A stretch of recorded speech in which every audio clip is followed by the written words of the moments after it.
Welcome to episode 71 of Access TV, the show that takes you behind the scenes of PlayStation wearing tight khaki shorts. Coming up this week, we meet the man who can do this in a multi-storey car park, hunt down real-life GTA 5 locations in LA, and get pumped for the return of Kratos in PlayStation Briefing. But before all that, prep the red carpet for the queen of PlayStation adventuring as Lara Croft returns in Tomb Raider.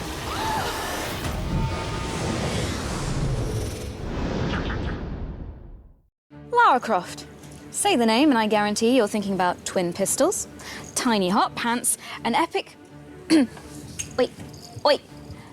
epic adventures.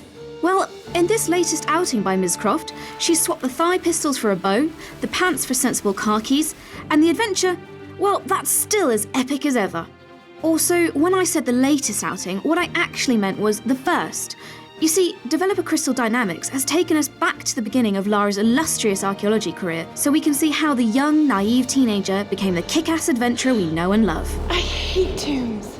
Yeah, hold on to that thought. The tomb, in this case, is in fact a mysterious Japanese island that Lara and chums have become shipwrecked on. As if that isn't bad enough, the place seems to be inhabited by a murderous cult who like stringing people upside down and making happy bone shrines. Nice. And this is where Lara's journey into womanhood begins. Yes, well, let's hope we don't become murderers too. Self-defense. More defense. Please. Go to hell. Ew. But it's not all shooty gun. There's plenty of wildlife to murderize too, and it's pretty essential that you do. Hunting and skinning animals rewards you with XP, which is used to unlock special Lara skills. See that deer there? Now I can carry more ammo! If only I could do this in real life. I really need to learn Mandarin.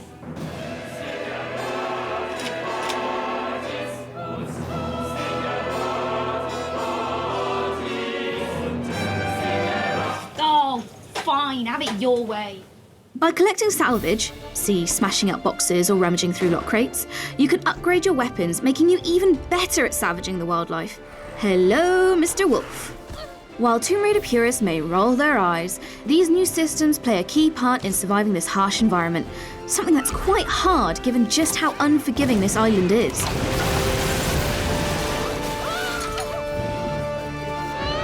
Oh, yikes. I'll be honest, I don't even know how Lara's still up and running.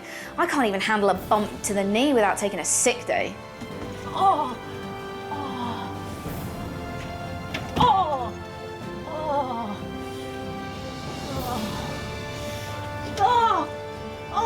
Bruised knee aside, Tomb Raider is simply brutally brilliant. Young Lara really is pushed to her limits, and her quest for survival is a gritty, challenging ordeal that makes me just want to give her a big hug. Tomb Raider is out on the 5th of March, And we recommend it like taking care of unfinished business.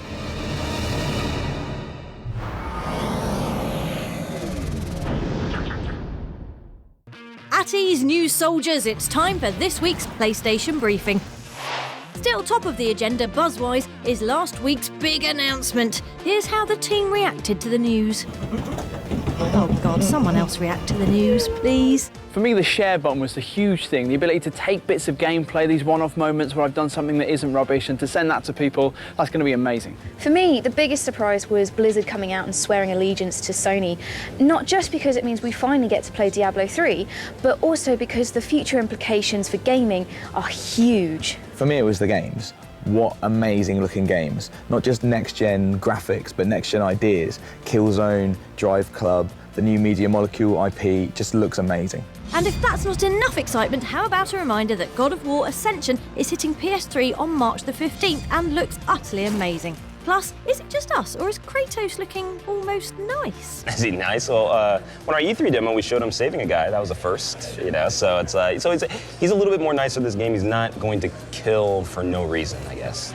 Finally, teamwork has always been key to the Wu-Tang Clan, so who better to speak to about co-op bonuses in Army of Two, The Devil's Cartel, than producer RZA. The aggro system is still very much there, but it's kind of more under the hood. If you and I are playing together and you draw aggro and I go around and flank the guy, we're going to earn more overkill points than if you and I were just taking this person on head-to-head. I'm not sure that was the RZA, after all. Still, he knows about guns. When I go into overkill, I always switch to shotgun because I always say shotgun equals fun. Exactly. We'll have more briefing next week.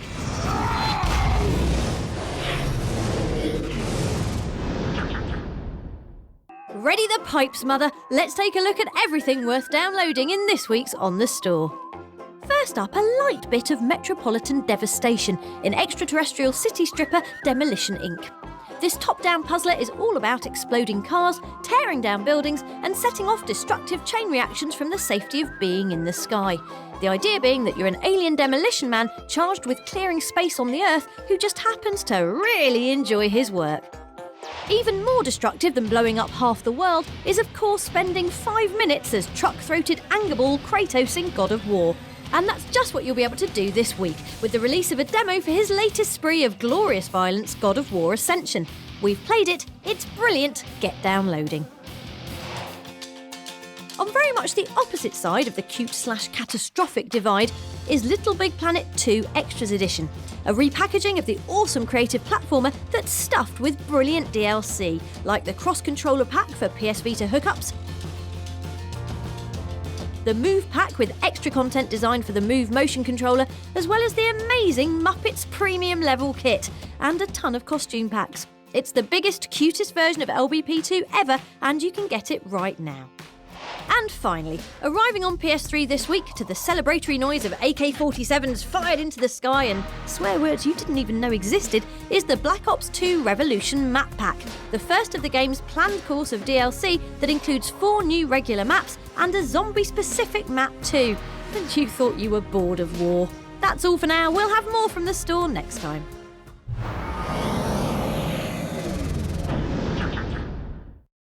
As the slow trickle of screenshots show, GTA 5 looks amazing. So amazing, in fact, that during a recent trip to Los Angeles, the inspiration for the game's Los Santos, we gave Nath a map of in-game locations and challenged him to find them in real life.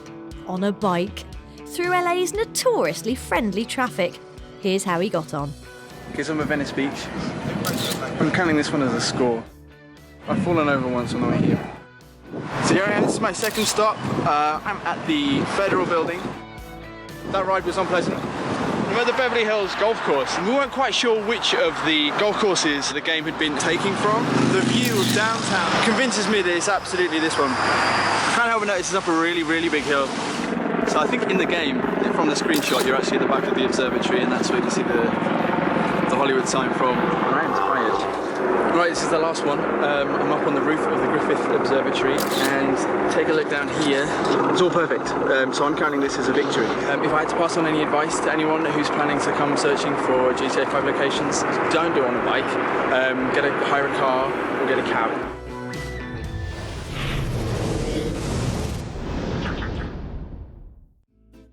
It's safe to say the area we're accessing in this week's Access All Areas is not one we'd normally associate with either PS3 or extreme sports, what with it being the underbelly of a Parisian car park. Seeing as how both bike-hopping madman Julien Dupont and Urban Trial Freestyle on PS3 and PS Vita were there, however, we went along anyway to chat bikes, soak up the atmosphere, which was mostly petrol fumes, and watch Julien perform an impossible 360-degree backflip. Shut up, Julien. I could do that anytime I wanted. We then spoke to the man himself about his involvement with Urban Trial Freestyle and also his career as a death-defying loon. The first time I rode, I was 10 years old. It gave me a feeling of great happiness and freedom. I could go anywhere with trials. It was obviously the sport for me.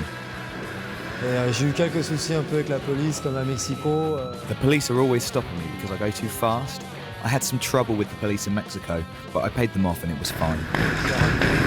He's not allowed to do that on the street. He basically invented that sport. It's completely outlaw. So basically I said, come on board. We want you to be involved in the game, level design, customization of bikes, etc. And he said, fine, let's do it. A lot of ideas for the environments, for the background came from his movies. We were inspired. We did something and then sent to him so he could watch and give us some creative criticism or feedback. Urban Trial Freestyle is inspired by the videos I used to make, and it's a pleasure to be the ambassador of the video game. A massive thanks to Julien, Paul and Wojciech. And remember, you can get your hands on Urban Trial Freestyle on both PS3 and PS Vita right now. And we strongly recommend you do.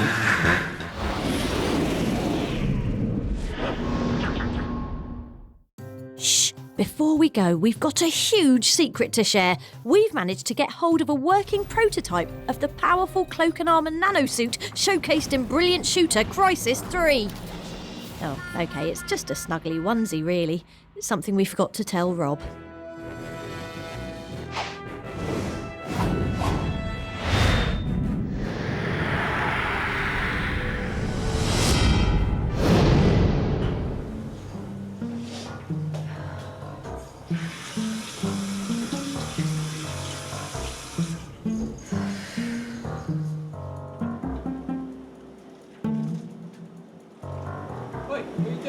We'll see you next week.